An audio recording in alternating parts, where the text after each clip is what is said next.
मत्ती 16:21 से लेकर 23 तक यहाँ पर प्रभु यीशु मसीह अपने मृत्यु के विषय में भविष्यवाणी कर रहे हैं कि थोड़े ही दिनों में अभी उनके साथ में क्या होने वाला है। वो बताते हैं कि मैं यरूशलेम में जाऊंगा और पुरनिये, प्रधान याजक और शास्त्री के हाथों से मैं दुख उठाऊंगा, मार डाला जाऊंगा और तीसरे दिन जी उठूंगा। तो इसी काम के लिए प्रभु यीशु मसीह आए थे, मानव जाति के लिए बलिदान करने के लिए प्रभु आए थे, पाप को हराने के लिए, शैतान को हराने के लिए। तो प्रभु यीशु मसीह यहाँ पर बता रहे हैं कि अभी वो समय आ गया है कि मैं मारा जाऊँ और मैं तीसरे दिन जी उठूँ। ये तो परमेश्वर की उसके लिए योजना थी। लेकिन 22 पद में हम लोग पढ़ते हैं कि इस पर पतरस उसे अलग ले जाकर छिड़कने लगा। पतरस यीशु मसीह का चेला है और वो यीशु मसीह को बाजू में ले जाकर यीशु मसीह को ही डांटने लगा, या यीशु मसीह को ही झिड़कने लगा, या बोलेंगे यीशु मसीह को ही दो बातें वो सुनाने लगा और बोलने लगा कि हे प्रभु, परमेश्वर न करे कि तेरे साथ ऐसा कभी होगा। बोले नहीं नहीं नहीं प्रभु, तेरे को मारा नहीं जाना चाहिए, तेरे को अरेस्ट नहीं करना चाहिए, तेरे को किसी ने भी अपमानित नहीं करना है, तेरे को कोड़े नहीं लगना चाहिए, ऐसा परमेश्वर न करे, ऐसा बोलता है। पॉइंट समझ रहे क्या आप? परमेश्वर की इच्छा थी कि प्रभु यीशु मसीह को पकड़वाया जाए, यीशु मसीह को मारा जाए और मुर्दों में से जी उठे। लेकिन पतरस बोल रहा है कि नहीं नहीं प्रभु, तेरे साथ में ऐसा नहीं होना चाहिए।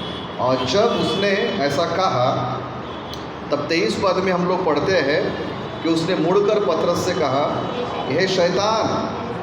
पतरस नहीं बोला उसको, है ना? उसका नाम क्या था? शैतान था क्या? उसका नाम पतरस था, उसका चेला था वो। लेकिन वो क्या बोलता है उसको? हे शैतान, मेरे सामने से दूर हो, तू मेरे लिए ठोकर का कारण है, क्योंकि तू परमेश्वर की बातों पर नहीं परंतु मनुष्य की बातों पर मन लगाता है। पतरस जो उसका चेला था, एक टाइम पे पतरस ने बोला था कि प्रभु, मैं तेरे साथ मरने को तैयार हूँ।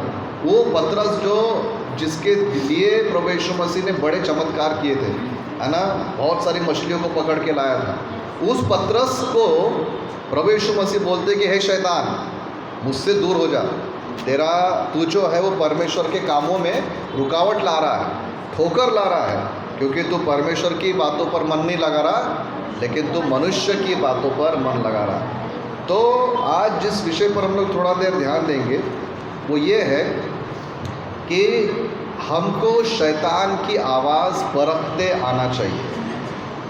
आमीन। हमको शैतान की आवाज़ या वो अगर हमारे मन में कुछ बातों को डाल रहा है तो वो समझने का मन, वो समझने की आत्मा, वो बुद्धि हमारे अंदर में होना चाहिए। एक साइड में अगर अपन लोग देखेंगे तो पतरस कुछ बुरा नहीं बोल रहा था ना। पतरस एक प्रकार से क्या दिखा रहा था? चिंता दिखा रहा था कि नहीं नहीं प्रभु, तेरे को मारा नहीं जाना चाहिए। तो अच्छा कर रहा ना, क्योंकि देखा जाए तो वो उसकी क्या कर रहा है? चिंता कर रहा है। इसीलिए लेकिन पतरस की उस आवाज़ को यीशु मसीह पहचान लिए कि ये जो बोल रहा है ना, ये पतरस नहीं बोल रहा है, पतरस के अंदर से शैतान मुझसे बात कर रहा है। और हमको ये प्रार्थना करना है आज हम लोग प्रार्थना करेंगे कि प्रभु जी, मुझे चंगाई तो चाहिए, मुझे शांति चाहिए, मुझे सब छुटकारा चाहिए, लेकिन आज मैं तुझसे वो बुद्धि मांगता हूँ, आज मैं तुझसे वो समझ मांगता हूँ कि मैं शैतान की आवाज़ को पहचान सकूँ। हालेलुया। और इसलिए अपने को इन बातों पर थोड़ा सा बहुत ध्यान देना ज़रूरी है। सबसे पहली बात, अगर हमारे सामने शैतान आया तो हम तो उसको वैसे ही झिड़क देंगे कि मेरे सामने शैतान आके खड़ा हो गया, बराबर है। या अगर हमारे सामने कोई जादूगर आ गया तो हम उसको वैसे बोलेंगे, भैया हमारे घर में मत आ, क्योंकि तू जादूगर है, तो हमको तेरी आवाज़ सुनना नहीं है। लेकिन अगर हमारे घर में परमेश्वर का व्यक्ति आया, परमेश्वर के नाम से आया, तो हम उसको दूर करेंगे क्या?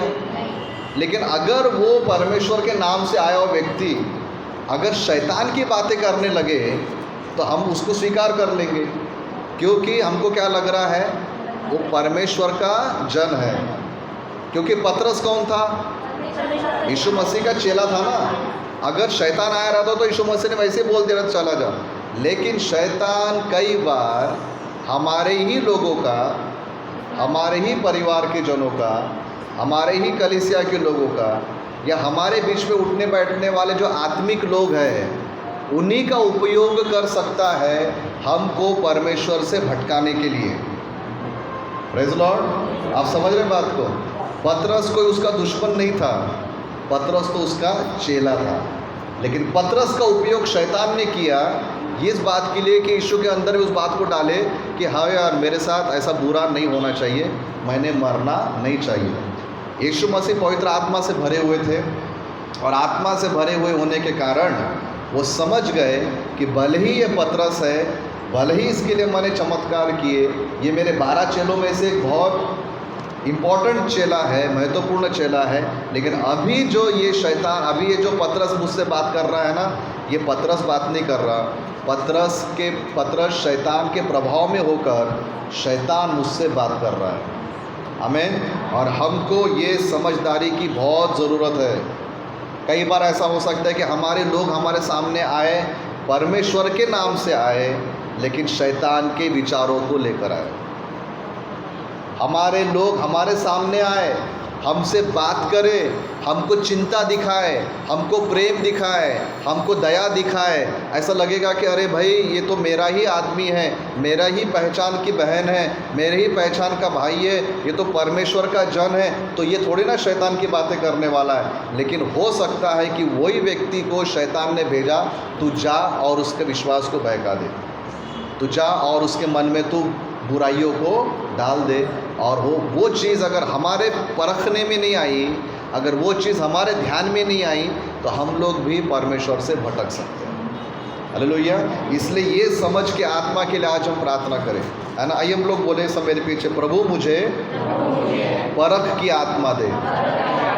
हमें कौन सी आत्मा दे? परख की। क्योंकि पवित्र आत्मा के 9 वरदानों में से एक वरदान है आत्माओं की परख करना, है ना। वचन में लिखा पहला यूहन्ना 4 अध्याय में कि हर एक आत्मा की प्रतीति न करो। हमें, मैं तो यहाँ तक के बोलूँगा, परमेश्वर के जनों पर भी एकदम से विश्वास मत करो। उसी दिन एक बहन ने मेरे से बात कही, पूछा कि पास साहब ये बात एक प्रभु के दास ने बोली है, मुझको वो बात पट नहीं रही, तो मैं उस पर विश्वास करूँ क्या? मैं बोला एक ही बात है, बाइबल में जो लिखा है उस पर विश्वास करो, बाइबल के बाहर अगर वो बात कर रहे हैं तो विश्वास मत करो। हमें अपने को परख की आत्मा होना, इसलिए हमें बहुत चौकन्ना रहना है कि ऐसा ना हो कि हम लोग विश्वासियों के शब्दों में आकर परमेश्वर से दूर हो जाए। तो कैसे परखेंगे फिर हम लोग कि कौन सी बात परमेश्वर की ओर से है और कौन सी बात परमेश्वर की ओर से नहीं है? पहली बात यहीं पर अपने को एक हिंट मिलता है, एक आइडिया मिलती है। शैतान या पतरस परमेश्वर की इच्छा के बाहर बात कर रहा था। परमेश्वर की इच्छा क्या थी? कि प्रभु यीशु मसीह को क्रूस पे टांग के मार दिया जाए। लेकिन शैतान की इच्छा नहीं थी कि यीशु मसीह मारा जाए, क्योंकि शैतान को मालूम था ये सिद्ध बलिदान है, अगर ये मर गया तो फिर मेरी वाट लगने वाली है, अगर ये मुर्दों में से जी उठा तो मेरा राज्य ख़त्म हो जाएगा। इसलिए शैतान ने पतरस के मन में डाला कि पतरस परमेश्वर की योजना को पूरा मत होने दे। पहली परख क्या है? अगर हमारे मन में कोई विचार आता है, ध्यान से सुनिए, अगर हमारे मन में कोई विचार आता है या कोई व्यक्ति अगर अपने को ऐसी बात आके बताता है जो परमेश्वर की योजना के अनुसार नहीं है, भले वो कितना भी बड़ा दास रहे या कितनी भी बड़ी दासी रहे या कितना भी बड़ा तोप रहे आत्मिक जन्म में, हमको बोलना सर हमको तुम्हारी नहीं सुनना है, क्योंकि आप जो बोल रहे हैं परमेश्वर की योजना के बाहर हो के बोल रहे हैं। हालेलुया। क्योंकि अन्य जाति को तो अपन वैसे ही बाजू कर देंगे ना। लेकिन पतरस को शैतान ने पकड़ा जो यीशु के साथ चलता था। आप और मैं कौन से खेत की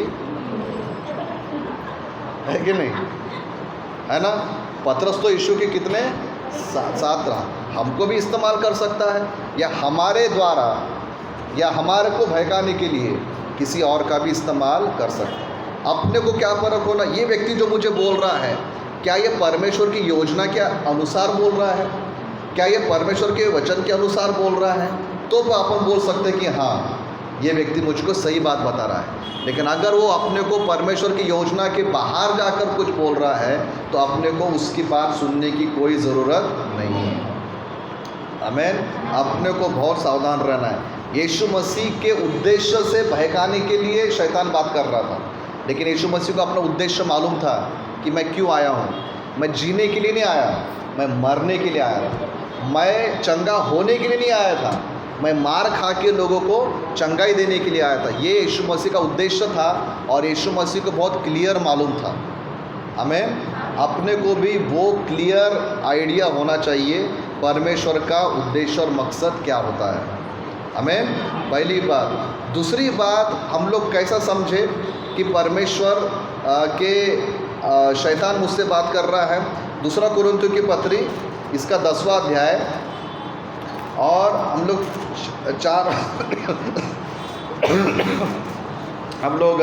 5 वचन को पढ़ेंगे। दूसरा कुरिन्थियों की पत्री 10वां अध्याय और 5 वचन। इसलिए हम कल्पनाओं का और हर एक ऊंची बात का जो परमेश्वर की पहचान के विरुद्ध में उठती है खंडन करते हैं और हर एक भावना को कैद करके मसीह का आज्ञाकारी बना देते हैं। कौन सी कल्पना, कौन सी बात, कौन सी भावना को कैद करते हैं? जो परमेश्वर के पहचान के विरुद्ध में है। Praise the Lord. हर एक भावना, हर एक विचार, कोई भी व्यक्ति अगर अपने को आके बोल रहा है और क्या बोल रहा है, परमेश्वर की पहचान या परमेश्वर के गुण, परमेश्वर के स्वभाव, परमेश्वर के कार्य, उसके विरुद्ध में आकर अगर कोई अपने को बोल रहा है तो समझ जाना ये आत्मा परमेश्वर की ओर से नहीं है। हमें उस बात का खंडन करना है। हमें परमेश्वर का ज्ञान, परमेश्वर की पहचान को समझना ज़रूरी है। अब बात ये आएगी कि अपने को परमेश्वर की पहचान कब मालूम होगी? जब अपने को वचन मालूम है। जब अपने प्रभु का वचन मालूम है तो समझ में आएगा कि अरे भाई ये जो बोल रहे हैं ये तो मैंने तो ऐसा कभी पढ़ा नहीं हूँ, है ना। तो फिर ऐसी कैसी बात बता रहे हैं, ये उसी को समझ में आएगा जो वचन को जानता है। और इसलिए अपन लोग एक बात बार बार बोलते रहते हैं, बाइबल पढ़ो, पढ़ते रहो, रोज़ पढ़ो, ताकि वो बाइबल बैठे और अगर कोई आके गलत बोलता है अपने को समझ में आना चाहिए। पौलुस क्या बोलता है कि हर एक बात का, और वो कौन, और वो ये जो वचन है ना, वो क्या बोलता है मालूम है क्या? जैसे कि अगर ये वचन को ध्यान से ध्यान दे, क्या लिखा है 5 वचन में? इसलिए हम मतलब कौन? पौलुस। पौलुस कौन? जो प्रभु का इतना बड़ा चेला था, दास था ना, प्रेरित था, जिसने कलीसियाएं बनाया था। मतलब पौलुस के मन में भी कल्पनाएं आती थी, सिर्फ मेरे और आपके मन में नहीं आती। इतना बड़ा प्रभु का दास, उसके भी मन में क्या कल्पना आ रही थी? परमेश्वर की पहचान के विरुद्ध में। उसके भी मन में भावनाएं आ रही थी परमेश्वर की पहचान के विरुद्ध में। तो जब पौलुस के मन में आ सकता है तो हमारे भी मन में वो डाल सकता है। हालेलुया। लेकिन पौलुस समझ जाता था ये जो बात आ रही है ना, ये जो भावना आ रही है, ये जो व्यक्ति बोल रहा है, ये प्रभु के पहचान के अनुसार नहीं है, उसके स्वभाव, उसके कामों के अनुसार नहीं है। तो फिर मैं इसको खंडन करता हूँ। अपने को भी वो समझ होना कि नहीं, ये जो थॉट आ रहा है ना, ये मेरे परमेश्वर की पहचान के अनुसार नहीं है। हमें तीसरी बात, अगर हम लोग मत्ती 4 को पढ़ते हैं तो वहाँ पर जब प्रभु यीशु मसीह की परीक्षा हुई तो वहाँ पर प्रभु यीशु मसीह भी समझ गया था कि यहाँ पर शैतान मुझसे बात कर रहा है ना। मत्ती रचित सुसमाचार इसका 4वां अध्याय और इसके 3 वचन में लिखा है कि तब परखने वाले ने पास आकर उससे कहा, यदि तू परमेश्वर का पुत्र है। तीसरी बात जो अपने को समझ जाना है कि कोई भी विचार अपने मन में अगर आता है और वो ये सवाल उठाता है या वो ये डाउट अपने मन में लाता है कि तू परमेश्वर का बेटा नहीं है, तू परमेश्वर की बेटी नहीं है, तुझको परमेश्वर ने छोड़ दिया है, इसलिए तू भी परमेश्वर को छोड़ दे। तुझको परमेश्वर से कोई लेना देना नहीं, क्योंकि तू सच में परमेश्वर का पुत्र है क्या। अब यीशु मसीह को नहीं मालूम था कि वो कौन है करके, मालूम था कि नहीं मालूम था? मालूम था ना, यीशु मसीह तो स्वयं परमेश्वर का पुत्र है। और ये अध्याय के पहले यीशु मसीह का जब बपतिस्मा हुआ तब पवित्र आत्मा कबूतर की नाई उस पर उतरा और आकाशवाणी हुई। आकाश से परमेश्वर ने बोला, ये मेरा प्रिय पुत्र है और इससे मैं प्रसन्न हूँ। चेलों ने सुना, लोग चेले नहीं थे उस समय, लोगों ने सुना, स्वर्गदूतों ने सुना, शैतान ने भी सुना, यीशु मसीह ने भी सुना।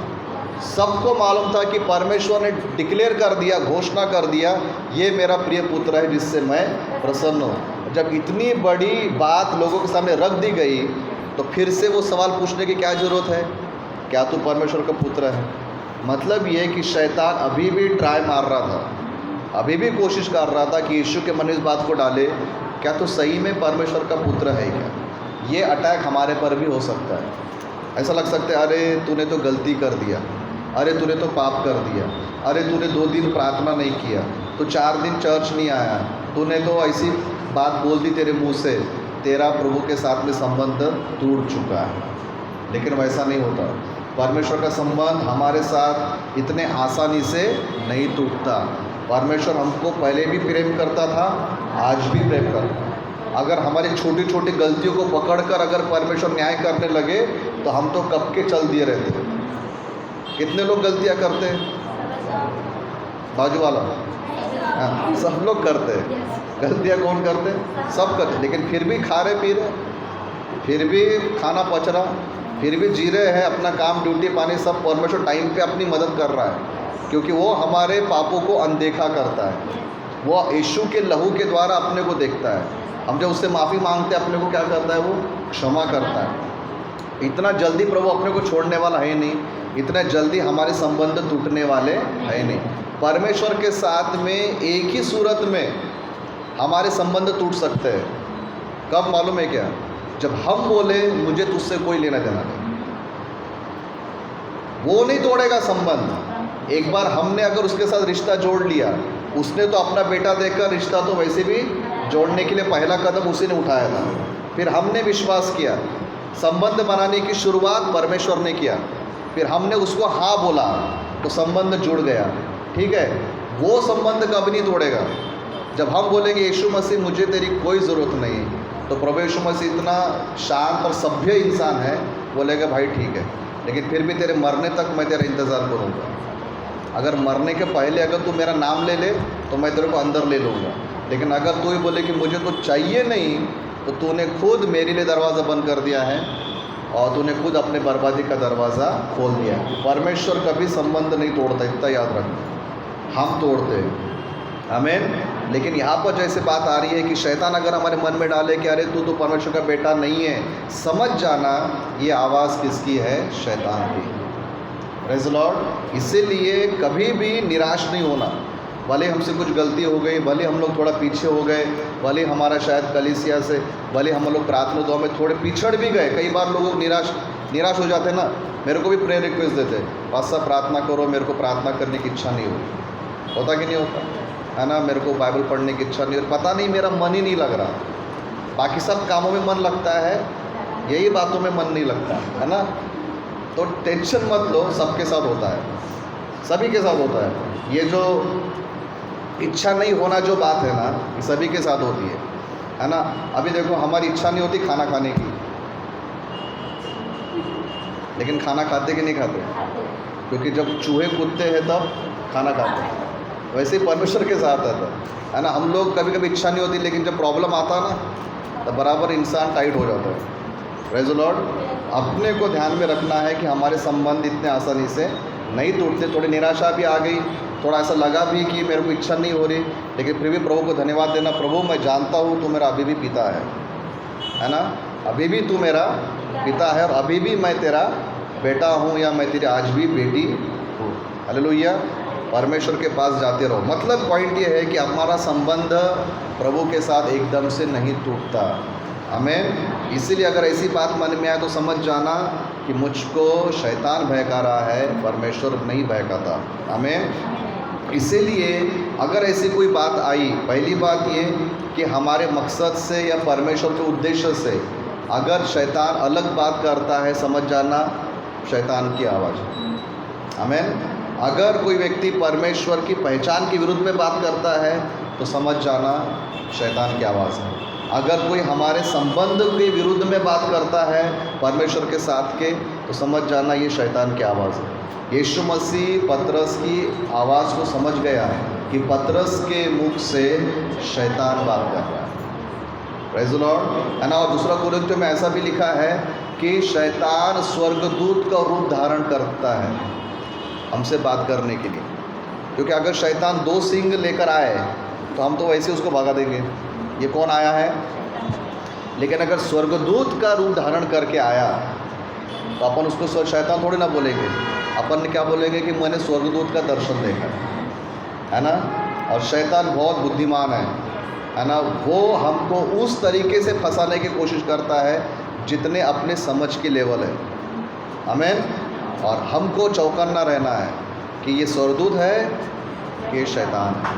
ये व्यक्ति जो मुझसे बात कर रहा है ये परमेश्वर के नाम से तो आया है, परमेश्वर का जन तो दिखता है, आत्मिक जन तो दिखता है, लेकिन इसके मुख से निकलने वाले शब्द वचन के अनुसार है क्या, उसके उद्देश्य के अनुसार है क्या, आमीन, उसकी इच्छा के अनुसार है क्या। तभी अपन समझ जाना ये व्यक्ति कुछ तो भी गलत बोल रहा है। आमीन।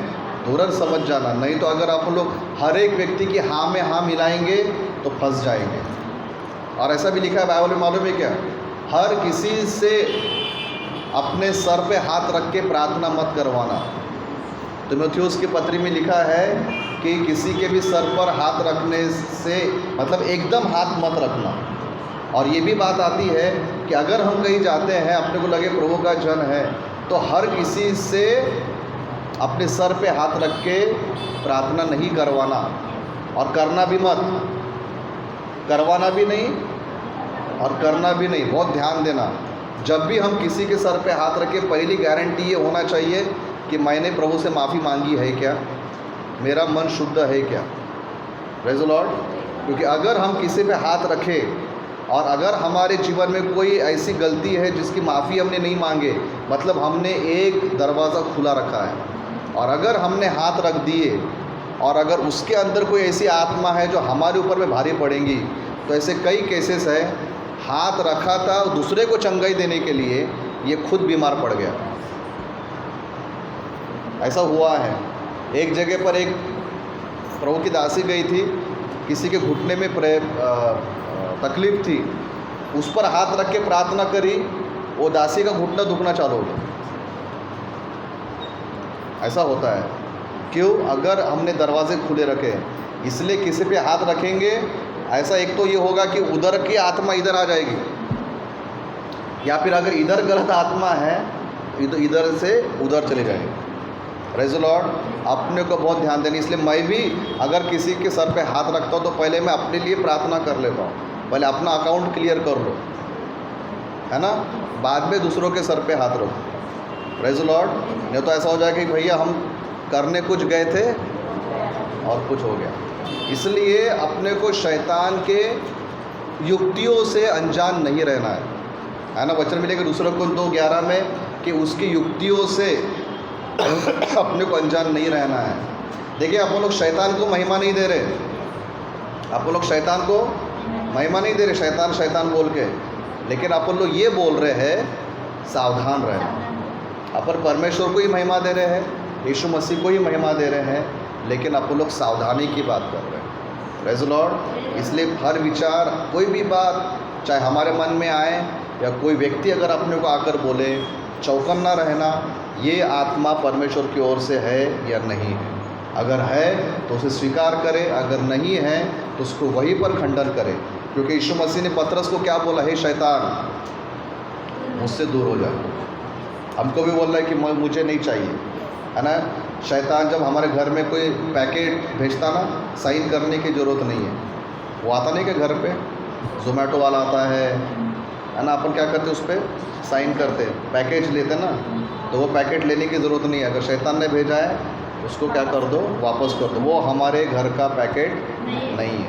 हालेलुया। आइए अपने स्थान पर हम लोग खड़े हो जाएंगे और आज जब हम लोग बहुत सी बातों के लिए प्रेयर करेंगे, अपने आप के लिए, बीमारियों के लिए, अपने परिवार के लिए, लेकिन आज एक आत्मा के लिए या इस गिफ्ट के लिए और इस समझ के लिए हम लोग प्रार्थना करेंगे कि परमेश्वर मुझे तू शैतान की आवाज़ समझने की, परखने की आत्मा तो मुझे दे। हालेलुया।